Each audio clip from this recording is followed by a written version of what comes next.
Esto es Pie de Nota, con Luis Chaparro. Arrestan a 8 funcionarios en Oaxaca y elementos federales y estatales toman control de su municipio.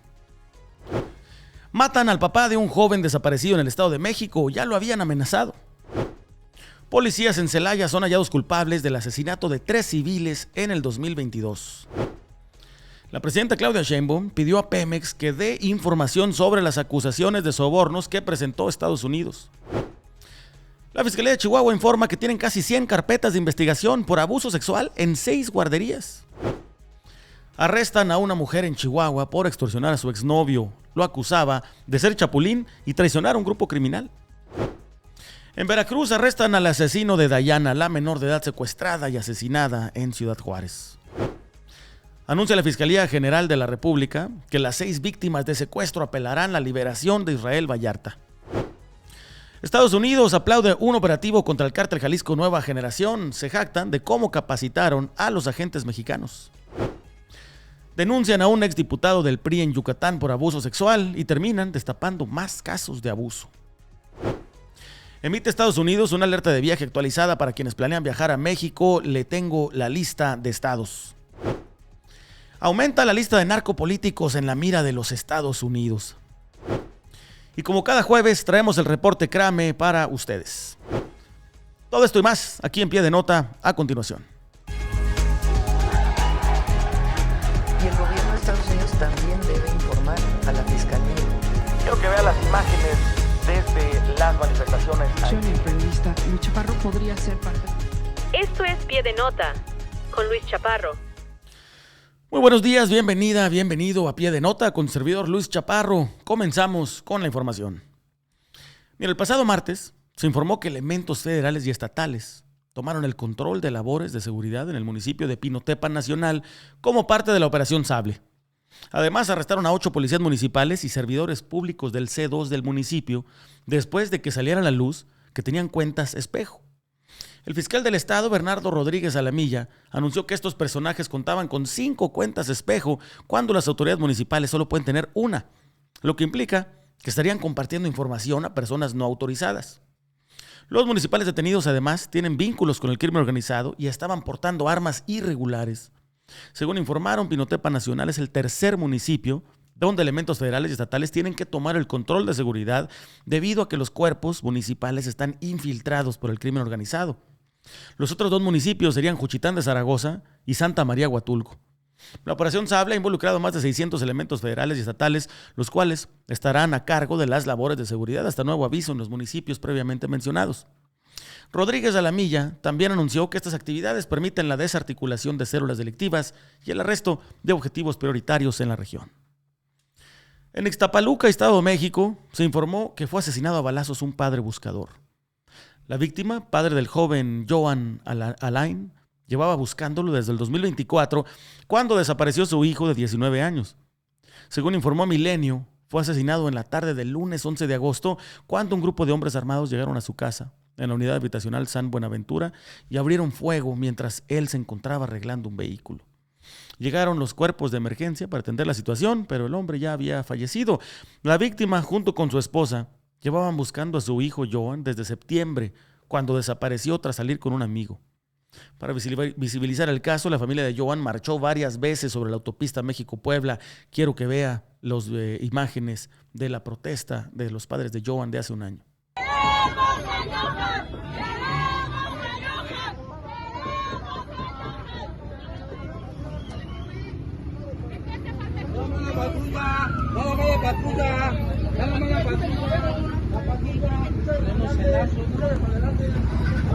¿Quién es este carro?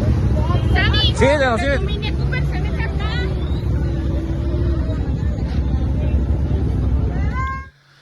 Presuntamente, las autoridades arrestaron a 4 personas, 3 amigos de Johan que tuvieron que ver con su desaparición y otro personaje que tenía el celular de Johan desde que desapareció. Estos 4 están enfrentando un proceso penal en el cerezo de Huitzilcingo, en Chalco. Sin embargo, los padres de Johan ya habían denunciado en 2 ocasiones que habían sido amenazados para que dejaran de buscar a su hijo. Otro ataque en contra de un padre buscador, uno de lamentablemente muchos más que suceden en México. En Celaya, Guanajuato, la Procuraduría de los Derechos Humanos del Estado declaró culpables a 3 policías municipales por haber matado a 3 ciudadanos inocentes, a quienes después intentaron presentar como responsables de un ataque a la comandancia de San Juan de la Vega. Según dijo la Procuraduría, estos oficiales manipularon la evidencia, sembraron armas y casquillos percutidos y hasta le cambiaron la ropa a una de las víctimas. Este asesinato de civiles ocurrió el 20 de noviembre del 2022 y el expediente recopila declaraciones de policías de Celaya, además de testimonios de personas que estaban con las víctimas la noche que fueron asesinados. Esta misma investigación mostró que los policías imputados habían mentido, ya que dijeron que habían sido atacados por sicarios en la vecindad de San Isidro de la Concepción. Sin embargo, los testigos aseguraron que los hombres fueron golpeados, interrogados y ejecutados por los policías. Esto es una crónica de montajes, alteración de escenas del crimen y manipulación basada en la corrupción y la impunidad. Ante esto, la Procuraduría afirmó que no solo deberían de ser procesados, sino que habría que hacer una reparación del daño a las familias afectadas, proporcionar atención psicosocial, dar una disculpa pública y que se abra una investigación oficial. Si me lo pregunta, yo diría que además habría que ponerles cámaras corporales a todos los elementos del orden en México, que estén vigiladas desde un organismo externo. Porque eso que hicieron los policías municipales solamente se supo por denuncia y por testigos. ¿Cuántos más de los asesinados en México están siendo inculpados, están en escenas manipuladas? Mira, hace un par de días informamos sobre una acusación formal que presentó Estados Unidos en contra de 2 empresarios mexicanos a quienes se acusó de haber sobornado a funcionarios de Pemex para conseguir contratos millonarios. Los empresarios implicados son Ramón Alexandro Rovirosa Martínez y Mario Alberto Ávila Lizárraga. Pues en la conferencia mañanera del pasado martes, la presidenta Sheinbaum respondió a la acusación contra estos personajes. Pidió a Pemex que esclarecieran los hechos. Quiero que escuche usted lo que dijo Claudia Sheinbaum, la presidenta de México, respecto a la solicitud de que esclarezcan y otorguen información en los funcionarios de Pemex en cuanto a esta investigación. Primero, vale la pena, obviamente se tiene que hacer la investigación por parte de la Fiscalía, tanto pedir la información, porque es un caso en Estados Unidos, tanto pedir la información a Estados Unidos como pedir la información a Pemex, ¿no? En caso de que ellos acusan de 2 empresarios que supuestamente sobornaron a alguien dentro de Pemex para poder conseguir contratos. Estas 2 personas, 2 empresarios, tienen residencia en los Estados Unidos. Uno de ellos está detenido y el otro está prófugo. Vale la pena hablar de el empresario prófugo, porque fue delegado, es militante del PAN, para empezar, porque fue candidato al gobierno de Campeche por el PAN, trabajó en Pemex, fue acusado en su momento también por otros casos de corrupción, y esta persona es la que hoy está prófuga y está buscada por el gobierno de los Estados Unidos. De todas maneras, nosotros vamos a pedirle la información a Pemex porque presuntamente dicen que hubo algo en el periodo 19-21. Entonces, pues evidentemente tenemos que buscar la información para ver si es que hubo algún contrato relacionado con estas personas, ¿no? Hasta el momento no tenemos la información. Sí, ¿cómo no? Se llama Mario Alberto Ávila Lizárraga.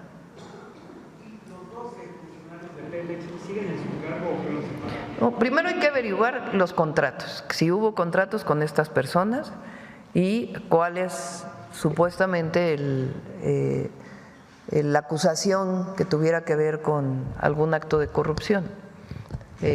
Primero, antes que nada, ¿verdad? Porque hay que revisar si realmente hubo estos contratos.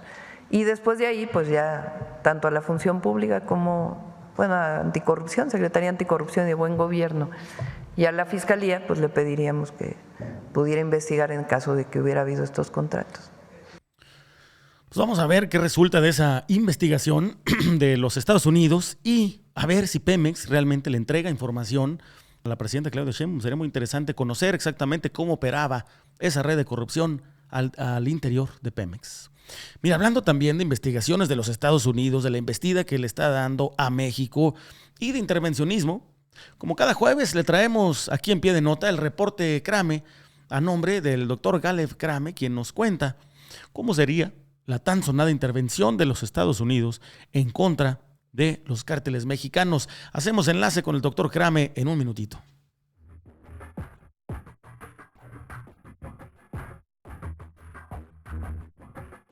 Esto es Pie de Nota con Luis Chaparro.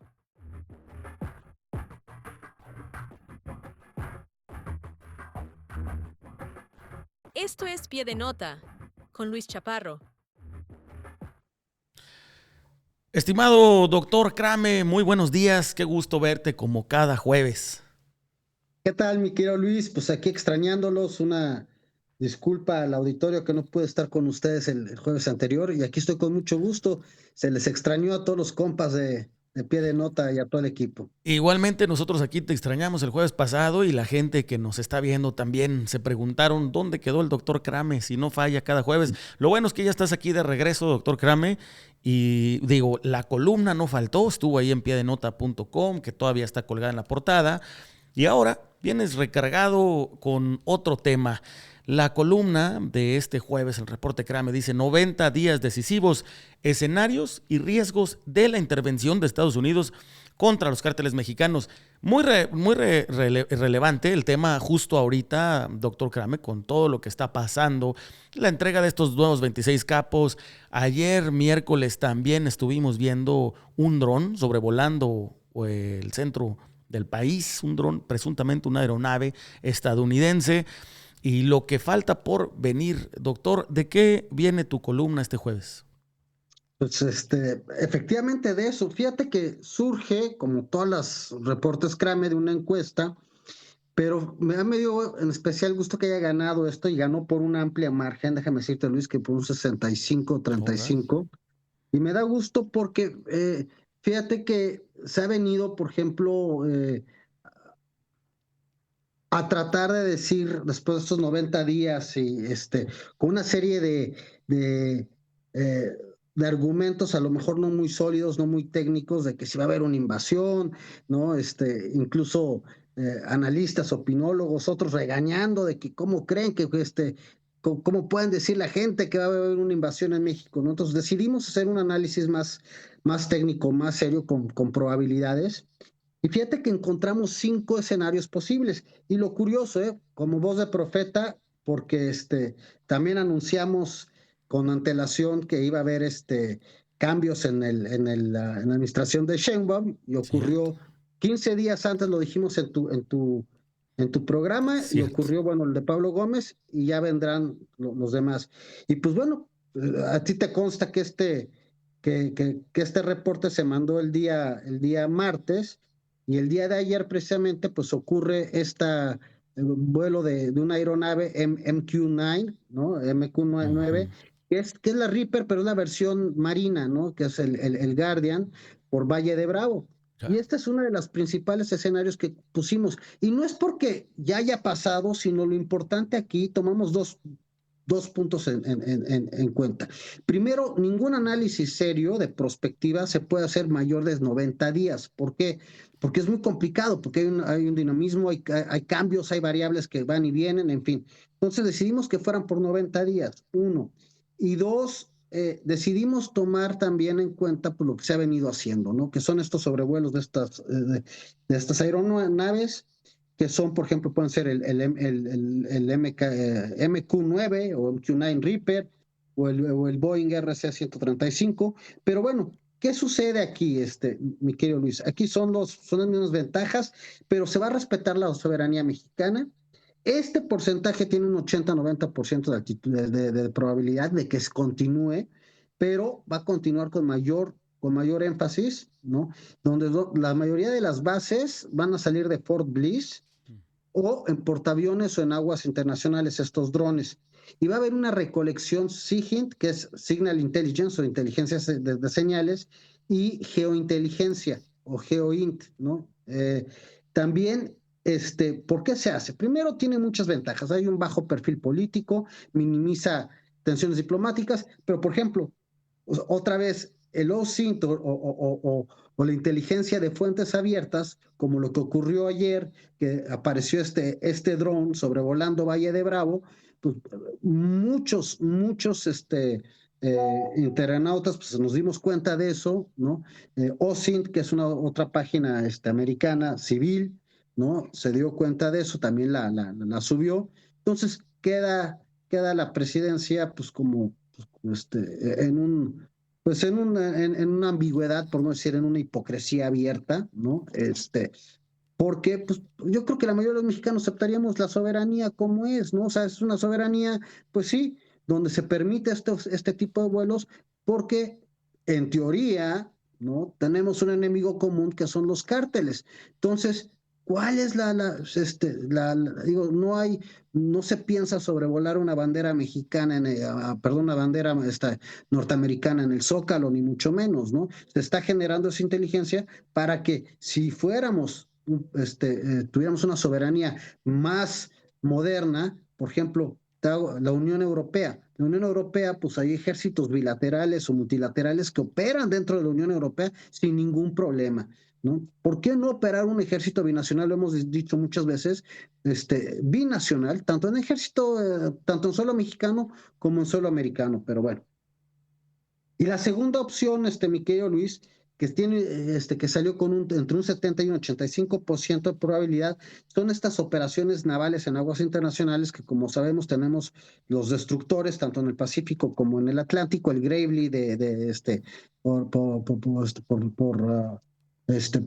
por el Atlántico y el Pacífico con el Sprout, ¿no? De hecho, ya tuvimos la visita del Gravely, que también nos informó a tiempo, recordarás, ¿no? Primero se informaba dentro de X e Internet cuando se avisó el destructor, ¿no? En fin, ¿no? Creo que fue horas después que la Marina hizo un expreso, ¿no? Un expresamiento al respecto. La tercer posible escenario son los ataques selectivos con drones, que esto ya es drones artillados. Aquí sale entre un 40 y un 60% de probabilidad, y son precisamente drones tipo como los que pasaron ayer, los MQ-9 Reaper, ¿no? Pero ya artillados.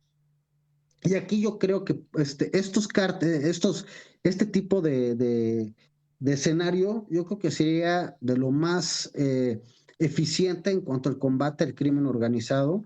¿Por qué? Porque, bueno, aquí podemos dar ataques quirúrgicos, literalmente, mi estimado Luis, con una precisión de menos de 5 más o menos 5 metros, 10 metros cuando mucho, contra líderes o carteles o infraestructura clave, contra laboratorios de fentanilo o zonas rurales. Yo siempre lo he comentado contigo, Luis, y con el auditorio de Pie de Nota, digo, ¿por qué esas inversiones grandísimas en Fuerza Aérea? No requerimos F-18 o F-35, ni mucho menos. Requerimos drones, ¿no? Con una inteligencia geoespacial bastante precisa para ver si hay unos convoys imagínate, el índice de letalidad sería mínimo, ¿no? Tú vuelas un dron, ¿no? En un convoy de narcotráfico y bueno, pues detonas la bomba y no hay emboscadas, no hay un índice de letalidad alto, ¿no? Es una precisión quirúrgica grande, ¿no? Sí. Y bueno, ¿cuáles son las limitaciones para que ocurra este escenario, querido Luis?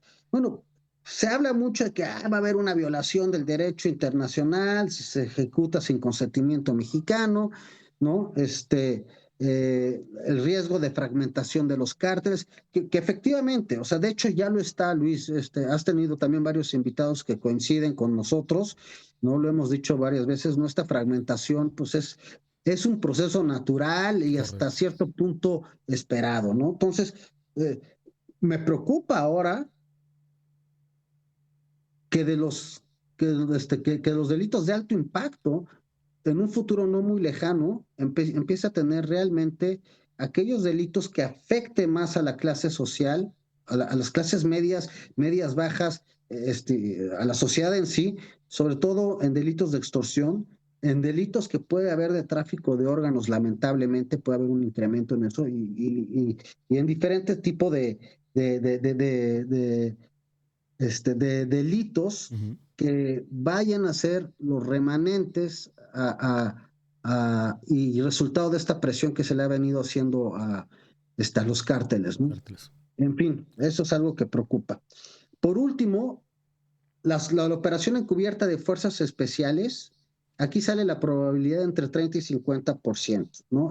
Aquí hablo sobre despliegues de unidades de élites como los Reina Verdes, como los Navy SEALs, ¿no? Y aquí hablábamos, recordarás en algún momento, de esos hit and run, ¿no? Sí. Estrategias. Es decir, entras a territorio mexicano, incursionas, eh, agarras a tus objetivos, neutralizas a tus objetivos en dado caso Y y te sales. retiras, Ujú. ¿no? O sea, es rápido, hit and run, ¿no? Esto estamos hablando de equipos pequeños entre 4 y 12 efectivos, que es más o menos como se opera estas operaciones encubiertas, que vendrían a estar infiltrados desde la frontera o por inserción aérea, ¿no? O en zonas calientes como Culiacán o Tierra Caliente, ¿no? Correcto. Ahora, Luis, hay que ser bien claros. Se podría dar y ni siquiera el gobierno mexicano podría enterarse de qué Enterarse. ocurrió. Como presuntamente pasó con el Mayo Zambada, ese secuestro que revelamos justamente aquí en este espacio, que sí hubo operación de una de las agencias de Homeland Security Investigations para extraer al Mayo Zambada, utilizando a Joaquín Guzmán como una especie de operador también, de proxy. Y además, fíjate, yo creo que otra vez, yo creo que el juego de la presidenta es muy peligroso. Sí. Y la peligrosidad no es en tanto que haya convenios o no convenios ocultos o abiertos con Estados Unidos. Si realmente el objetivo es acabar con el narcotráfico, eso es bueno para todos los mexicanos.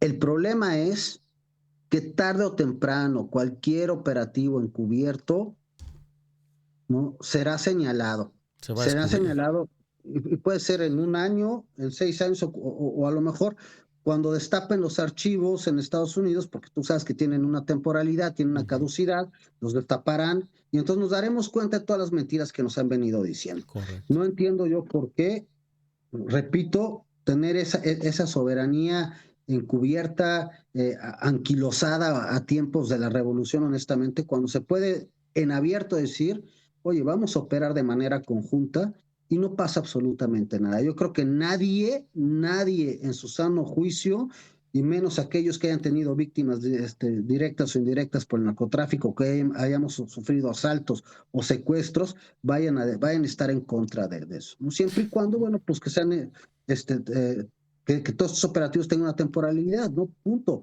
No van a ser permanentes, no van a ser algo que viole la soberanía de México por siempre, sino son acuerdos con una temporalidad. Yo creo que estaría hasta, muchos de los mexicanos aplaudiríamos esa decisión, yo creo, ¿no?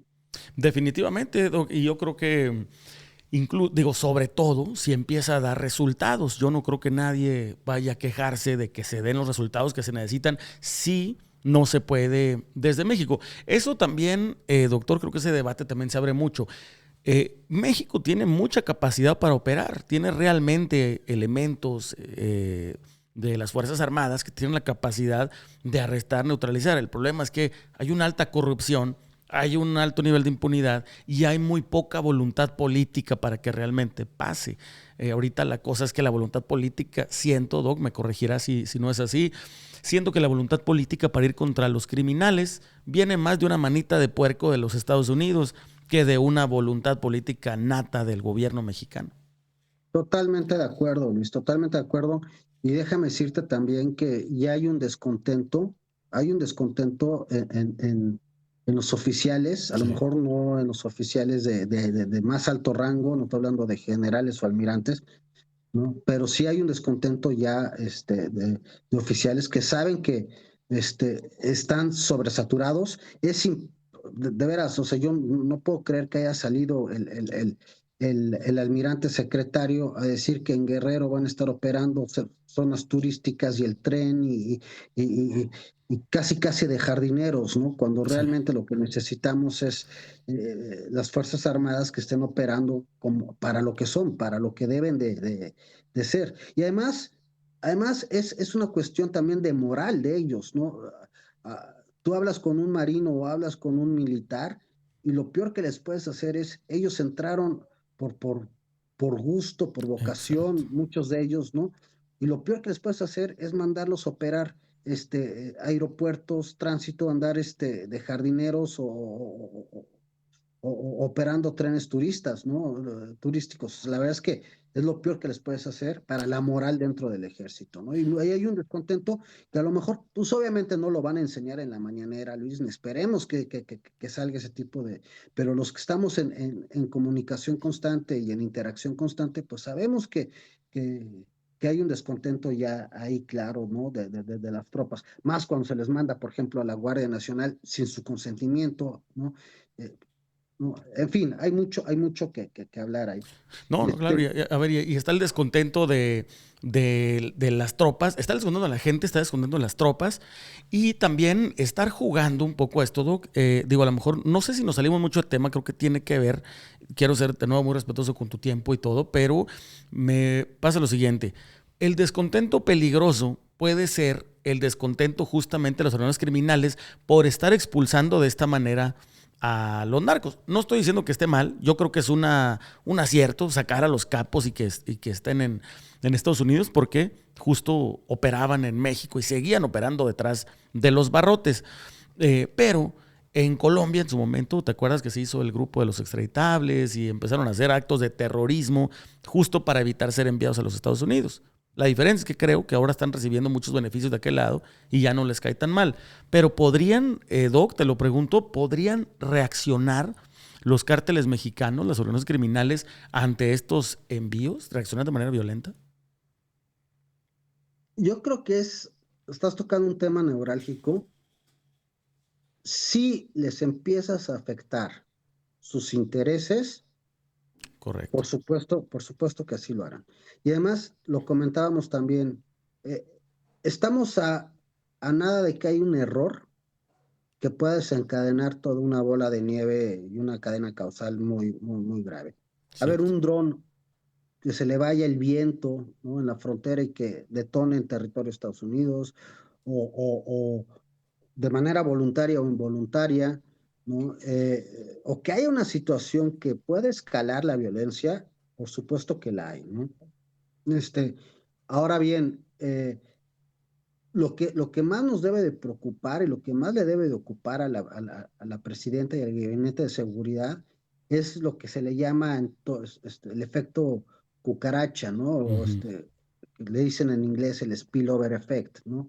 Es decir, el efecto derrame, ¿no? Si lo quieres traducir de manera literal.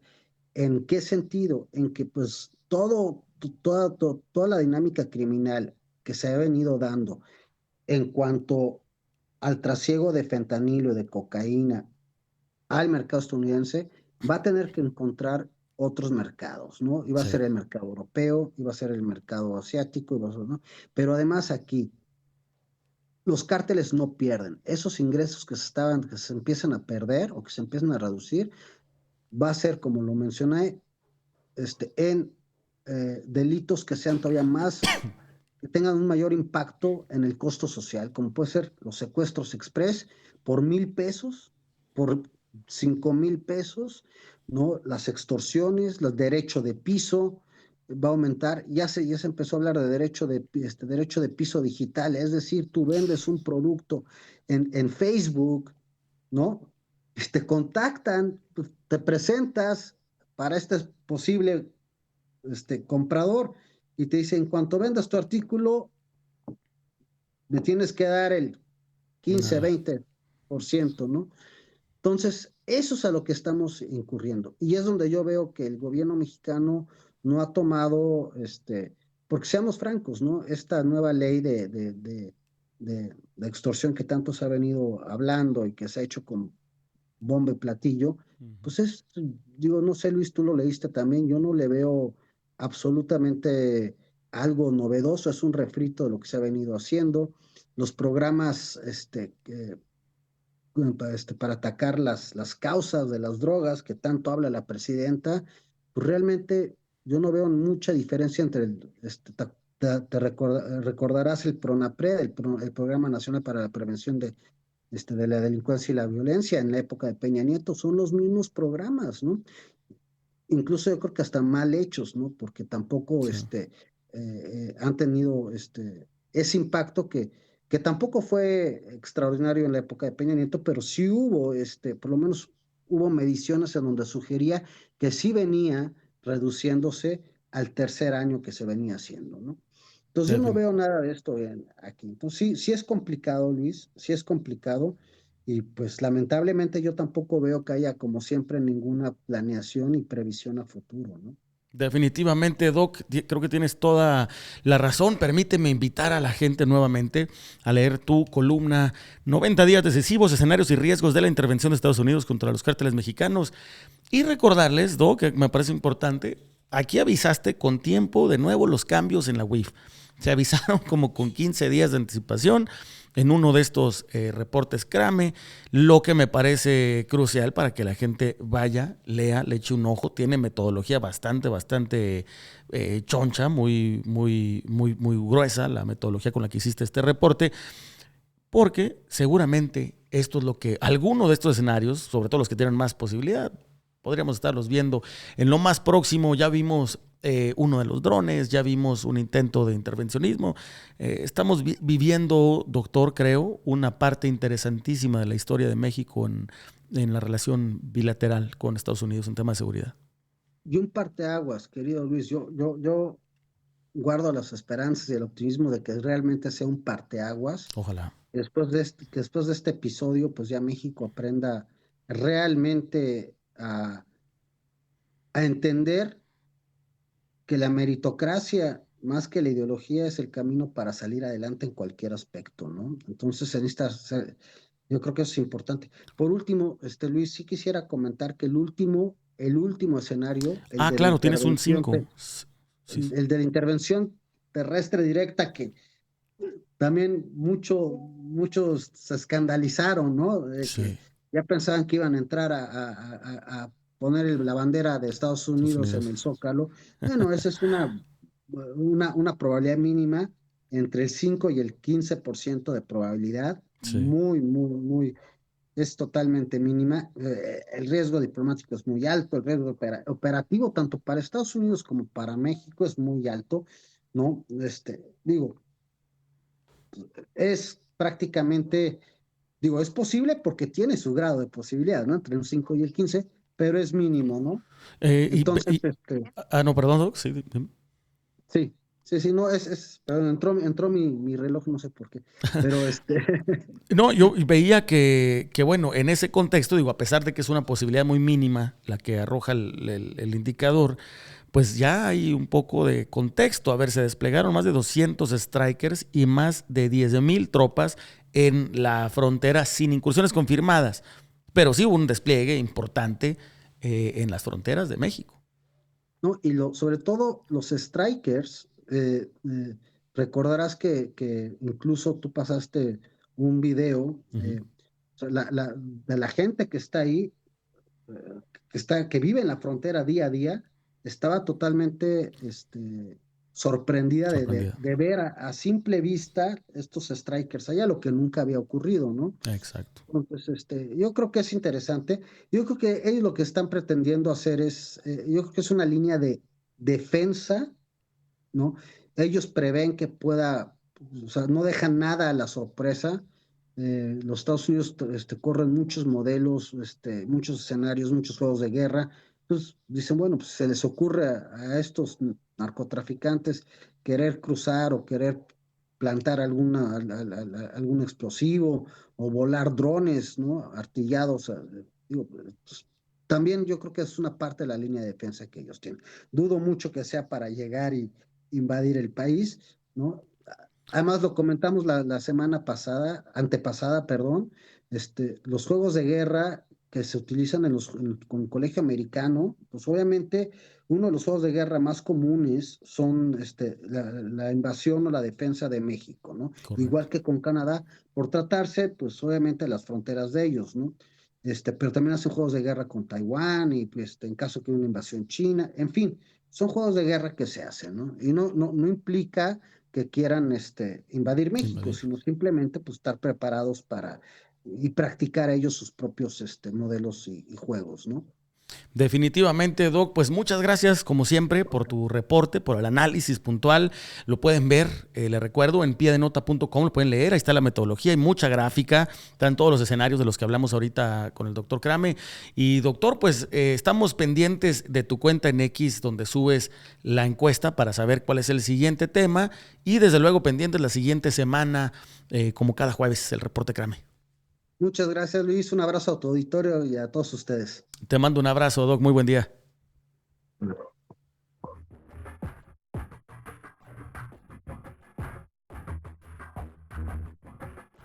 Esto es Pie de Nota con Luis Chaparro.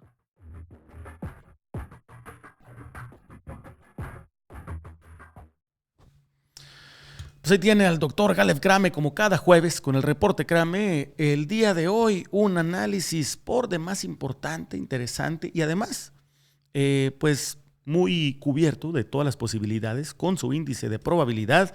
No tiene pierde, vaya a piedenota.com, ahí en la portada está como cada jueves el reporte Crame. Mire, vamos a otras noticias. En Chihuahua, la Fiscalía Especializada en Atención a Mujeres Víctimas del Delito por Razones de Género y la Familia, o la FEVIMTRA, de la zona norte, anunció que están concentrando en 6 guarderías del estado, en las que se han abierto 94 carpetas de investigación por abuso sexual en lo que va del año. Apenas en lo que va de este año. Las guarderías en cuestión son Mundo de Colores, LUN, Niñito Jesús, Mi Pequeño Tambor, ISSSTE y GUSI. Esta acusación se dio por el fiscal general César Jáuregui Moreno y la fiscal especializada Wendy Chávez. Según la misma fiscalía, la principal implicada es la guardería Mi Mundo de Colores, la cual cuenta con 35 carpetas abiertas. Además, que 2 personas han sido ya vinculadas a proceso. Rosa Ivette, quien está en prisión preventiva, y Sonia Jazmín, quien se amparó y está en libertad. La guardería LUN AC tiene 15 carpetas abiertas y han vinculado a Lourdes, a Laura y Graciela. Las 3 están en prisión preventiva. Niñito Jesús, hay 9 carpetas abiertas y Blanca Patricia AC fue vinculada a proceso. Mi Pequeño Tambor tiene 4 carpetas de investigación y Teresa Joana y Perla Jessica están en prisión preventiva. La guardería ISSSTE tiene 13 carpetas, las cuales se han dividido entre la FEVIMTRA y la Fiscalía Especializada. Y por último, la guardería GUSI cuenta con 12 carpetas abiertas. Debido a la complejidad de estos casos, además de la extensión de los abusos, es probable que este caso siga dando noticia por bastantes años, lamentablemente. También en Chihuahua, en Ciudad Juárez, salió una noticia bastante inusual. El pasado martes se anunció que vincularon a proceso a Erika Judith, quien fue detenida por haber extorsionado a su expareja, a través de Facebook por más de 6 años. Erika le mandaba mensajes a su expareja desde el 3 de mayo del 2019 hasta el 4 de agosto del 2025, donde le decía que tenía que hacerle depósitos de manera semanal a su cuenta de banco, de lo contrario lo lastimarían, ya que el exnovio de Erika presuntamente era parte de algún grupo criminal al que había traicionado, por lo que un amigo de Erika lo investigaba por chapulín. Fue el pasado 4 de agosto cuando el exnovio lo citaron para entregar dinero en efectivo en el centro comercial. Ahí fue donde Erika fue detenida en flagrancia de extorsión. Por esto permanecerá en prisión preventiva por al menos 4 meses, en lo que se lleva a cabo las investigaciones complementarias. Hace unos días se habló bastante de la liberación, después de 20 años, de Israel Vallarta, uno de los prisioneros más famosos en México, a quien se le adjudicó el liderazgo de la banda de secuestradores Los Zodiaco. Durante la mañanera del pasado 12 de agosto, el fiscal de la República, Alejandro Gertz Manero, dijo que se va a buscar proceder en contra de Vallarta. Quiero que escuche lo que habría dicho Gertz Manero. Mire usted, el delito de secuestro, después del homicidio, es el delito más grave que puede sufrir cualquier persona. En este caso particular, hay 6 personas que sufrieron un secuestro. Ese secuestro se llevó a cabo antes de que hubiera una diligencia evidentemente ilegal y abusiva, y esas personas no pueden quedar en estado de indefensión. Es una obligación moral, es una obligación ética y jurídica defender a las víctimas del secuestro. Y nosotros vamos a proceder a través del recurso de apelación en la defensa de esas víctimas y en el derecho que tienen a la reparación del daño. Pues ahí tienen lo que dice Gert Manero. Prácticamente se le va a buscar de nuevo ir tras Vallarta. Así lo habría anunciado Gert Manero. La presidenta Sheinbaum también aclaró que Vallarta aún puede pedir reparación ante el daño que le hizo estar 20 años encerrado sin fundamento. Vallarta, por su parte, ha declarado que no quiere ser visto como un tipo de héroe o de símbolo. Juzgue usted si es héroe, si fue secuestrador, si fue un montaje, que yo creo que de eso hay poca duda. Un caso que se dio cerca de Ciudad Juárez, Chihuahua, se terminó resolviendo en Veracruz. Se trata del asesinato de la joven Dayana Camila, quien salió de su casa en Nuevo México, en Estados Unidos, en julio, para visitar a un conocido en Ciudad Juárez. Tiempo después, la familia de Dayana ya no supo de ella, hasta 3 días después, cuando les llegaron mensajes donde se exigía un rescate a cambio de la libertad de Dayana. Sin embargo, el 22 de julio, la mujer fue encontrada sin vida en una fosa clandestina en el patio de una casa en Ciudad Juárez. El presunto responsable se dio a la fuga y fue hasta el 6 de agosto cuando fue aprehendido Óscar Manuel M.A., de 21 años, como fue identificado, arrestado en el municipio de Tezonapa, Veracruz. El arresto de este personaje se dio después de labor de inteligencia de la Fiscalía General de Veracruz, además de la Unidad de Atención al Secuestro. Óscar fue presentado ante un juez en Ciudad Juárez, donde se le imputó el delito de secuestro agravado, y el siguiente lunes será cuando se sabrá si se le vincula a proceso o no. En otras noticias, el pasado 12 de agosto, la Embajada de los Estados Unidos en México celebró lo que llamaron una operación de alto riesgo por parte de las autoridades del Estado mexicano. Esta operación fue la que se dio el pasado 26 de julio, cuando elementos de Aguascalientes arrestaron a 27 presuntos sicarios del Cártel Jalisco Nueva Generación.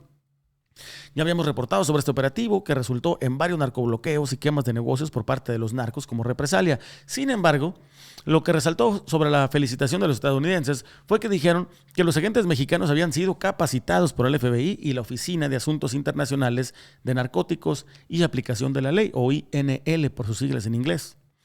No solo esto, la oficina afirmó a través de su cuenta de X que las mismas autoridades mexicanas dieron el crédito al entrenamiento de la INL y el FBI para poder detener a los criminales. No sería la primera vez que entrenan agentes en los Estados Unidos para operar en contra de los criminales como los miembros del Cártel Jalisco Nueva Generación. En Yucatán se dio una protesta la semana pasada para exigir justicia por acoso sexual por parte del exdiputado del PRI y actual director general del Centro de Estudios Superiores de la Confederación de Trabajadores de México, Luis Echeverría Navarro. La principal denunciante es Fernanda Zulú, de 19 años, quien denunció a este personaje por abuso sexual. Sin embargo, dijo que no es la única en haber sufrido acoso de Navarro. Quiero que vea el video de lo que se dijo durante la protesta. Yo pasé y todo, me senté y al momento de que él colgó el teléfono pasó igual a la dirección y al momento de que él entró a su oficina le puso seguro. Aparte de la llave de donde se abre, tiene un segurito arriba, ahí le puso seguro. De eso me comentó, me dijo que pasaba y yo le dije es que quería hacer mi cambio de turno para que yo pudiera trabajar en las mañanas y pudiera estudiar en las tardes y no me perjudicar en la escuela. Y me dijo, sí, le dije, fui en control escolar, pero me comentaron que no podía, que yo pasara acá. Y él me dijo que sí, me dijo, ¿quién te dijo eso? En control escolar. Ahí está, procedió, alzó el teléfono y le dijo, licenciada Lupita, le dijo, oye Lupita, le dijo, te voy a mandar una alumna, es de esos casos extraños, y se empezó a reír. Y dijo, quiero que le cambies el turno. Colgó el teléfono, me dijo, viste, ya lo solucioné, ahora tienes que agradecerme. Y yo le dije, muchas gracias, ahorita voy a ir en control escolar. Al momento que yo iba a salir no podía porque tenía segurito. Yo dije, bueno, abro, salgo y listo, pero no, tenía segurito la puerta y no podía salir. Y él me jaló y me empezó a pegar a él y yo solo la hacía así y me decía, no, quiero que seas mi novia, te voy a llevar a comer, te voy a llevar a mi casa, tengo una casa donde solo está mi hija, pero podemos ir a una de otra casa que tengo por allá. Me empezó a decir, yo le decía, no, voy a ir en control escolar, y yo me alejaba y él me besaba. De eso empezó a besarme todo mi cuerpo, mis hombros, mi cuello, mi boca, y de eso bajó mi blusa. Tenía un brasier straple y él solo bajó mi blusa y me empezó a besar. Al momento de que me empezó a besar mis pechos, yo solamente le hacía así y él me decía, no, pégate más a mí, me decía. Y yo le dije, no, es que tengo que ir a control escolar. Y de eso ya él me pude soltar y todo, y abrió él la puerta, me acomodé la ropa y directamente salí. La verdad yo estaba muy mal, yo directamente le marqué a mi familia de que si me podían venir a ver, si me podían buscar o todo. Me mandaron un Uber, me fui a casa de mi amiga, ahí procedimos, marcamos a los oficiales y todo, les dije, fueron los oficiales a la casa a que yo dijera lo que pasó. Me dijeron que la P iba a ir, pero en ningún momento llegaron. Echeverría no es solo el director general de esta escuela, sino que también fue diputado local del PRI e incluso recipiente de la medalla Ifigenia Martínez y Hernández. Esa calaña de políticos y funcionarios tiene Yucatán. Mire, moviéndonos a los Estados Unidos, el pasado 11 de agosto se dio una extradición de regreso a México por parte de las autoridades americanas. Según informó la Oficina de Asuntos Internacionales del Departamento de Justicia de los Estados Unidos, junto con la Oficina Federal de Prisiones, 14 ciudadanos mexicanos que estaban en prisión en los Estados Unidos fueron devueltos a México para cumplir el resto de sus condenas en territorio nacional. El comunicado también informó que estos reclusos estaban en prisiones federales por delitos de narcotráfico y fueron transferidos el pasado viernes 8 de agosto. Según el fiscal general adjunto interno, Matthew R. Galeotti, de la División Penal del Departamento de Justicia, esta transferencia de prisioneros le ahorrará al gobierno de los Estados Unidos más de $4 millones en costos de encarcelamiento, ya que no tendrán que mantener a los prisioneros por los 96 años combinados que faltaban de sus sentencias. También informó que la transferencia a México fue pedida de manera formal por los reclusos y una vez aprobada por ambos gobiernos, fueron entregados a México, donde seguirán llevando a cabo sus sentencias sin modificarlas. Esta transferencia se dio bajo el Programa Internacional de Transferencia de Prisioneros, mientras México envía 26 capos pesados y luego, después de otros 29, Estados Unidos regresó a algunos narcos de menor nivel a su país de origen. Pero el pasado 12 de agosto, el Departamento de los Estados Unidos actualizó sus alertas de viaje para México. Esta nueva actualización incrementó el nivel de peligro para ciudadanos americanos, dejando a 30 estados bajo una alerta de nivel 2 o superior, prácticamente todo el país. Para aclarar, el nivel 1 o azul es precauciones normales, en las que solo están Campeche y Yucatán. El nivel 2, amarillo, es tener cuidado, que serían Aguascalientes, Baja California Sur, Durango, Hidalgo, Ciudad de México, Estado de México, Nayarit, Nuevo León, Oaxaca, Puebla, Querétaro, Quintana Roo, San Luis Potosí, Tabasco, Tlaxcala y Veracruz. Nivel 3, naranja, es reconsiderar viajes a Baja California, Chiapas, Chihuahua, Coahuila, Guanajuato, Jalisco, Morelos y Sonora. Nivel 4, rojo, que es no viajar, incluye a Colima, Guerrero, Michoacán, Sinaloa, Tamaulipas y Zacatecas. Según dijo el departamento en su comunicado, en México se cometen numerosos delitos violentos como homicidios, secuestros, robos de vehículos y hay un riesgo de violencia terrorista. 30 estados de la República en una lista de alerta por encima del nivel 2, es decir, solo 2 de esos estados estarían prácticamente lejos de algún riesgo para los visitantes, para los turistas a territorio nacional. Y hablando de listas de organizaciones criminales de Estados Unidos, le cuento. La lista de políticos con nexos a organizaciones criminales mexicanas hoy llamadas terroristas y quienes están en la mira de los Estados Unidos sigue creciendo. En la lista en poder de los Estados Unidos se encuentran personajes como Rubén Rocha Moya, gobernador de Sinaloa, Alfonso Durazo, gobernador de Sonora, Marina del Pilar, gobernadora de Baja California, Juan Francisco Gima, alcalde de Nogales, Adán Augusto, ex gobernador de Tabasco, Gerardo Vargas Landeros, alcalde removido del municipio de Ahome, Sinaloa, Mario López Valdés, conocido como Maloba, ex gobernador de Sinaloa, 2 alcaldes del estado de Chihuahua, 3 alcaldes de Sinaloa, de quienes nos hemos reservado los nombres a petición de la fuente, 3 senadores y varios diputados, mayoritariamente de Morena. Esta lista, que hasta el día de hoy es revelada a pie de nota de manera parcial, sigue creciendo conforme las investigaciones en contra de los grupos del crimen organizado en México siguen avanzando en los Estados Unidos. Los enlistados, todos, tienen alertas de viaje, cancelación de visa en alguno de los casos. En casos especiales, como el de Alfonso Durazo y los alcaldes del estado de Chihuahua, se les ha ofrecido un permiso especial de cruce por parte de las autoridades estadounidenses. Estas acciones o sanciones que se han interpuesto a quienes tengan por lo menos una sospecha de haber tenido una relación con el crimen organizado en México. Una relación podría ir desde un encuentro indirecto con algún miembro del crimen organizado hasta una transacción que haya pasado de mano en mano o en cuentas de banco y que en esa red haya estado uno de los personajes involucrados o incluso una mención del nombre de algunos de estos políticos dentro de las investigaciones e interrogatorios a los narcos hoy colaboradores del gobierno de los Estados Unidos. Es decir, si uno de estos narcos no menciona el nombre, con eso suficiente para que esté en la lista. Si en algún momento hubo una serie de transacciones y ese dinero rozó su cuenta de banco o una cuenta de banco de su familiar, suficiente para que esté en esa lista de los Estados Unidos.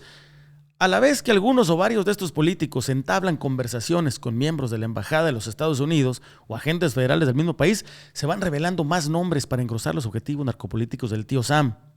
Es decir, varios de ellos ya empezaron a contactar a su autoridad, a la autoridad de las embajadas, de los consulados, a autoridades del gobierno federal de Estados Unidos, sus contactos, para preguntarles si ellos estarán en una lista, si tienen visa o no, si van a ser arrestados una vez que crucen a los Estados Unidos, para preguntarles qué se puede hacer, cómo pueden arreglar.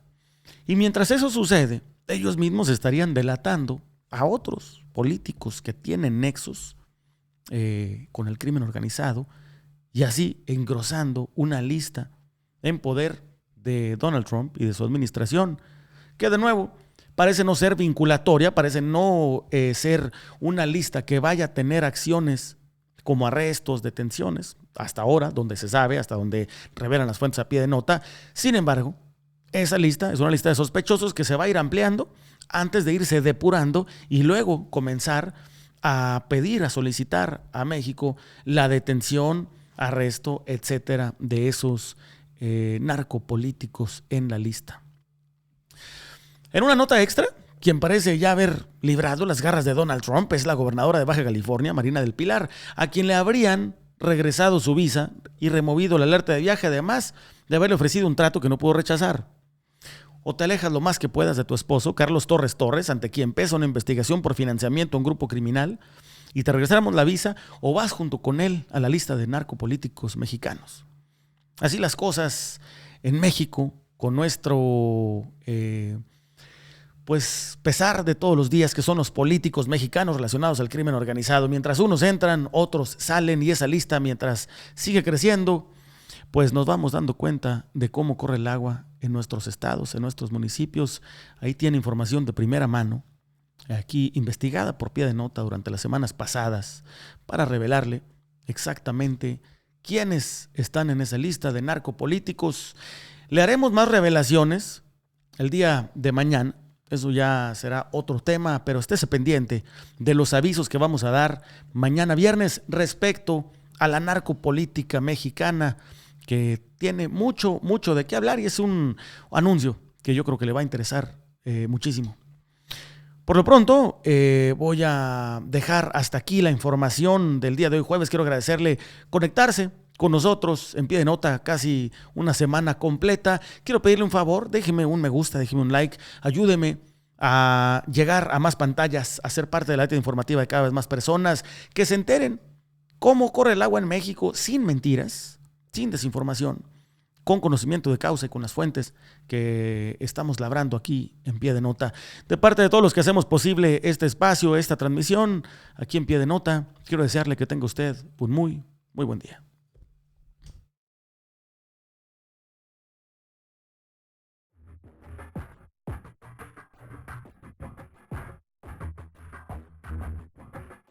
Esto es Pie de Nota con Luis Chaparro.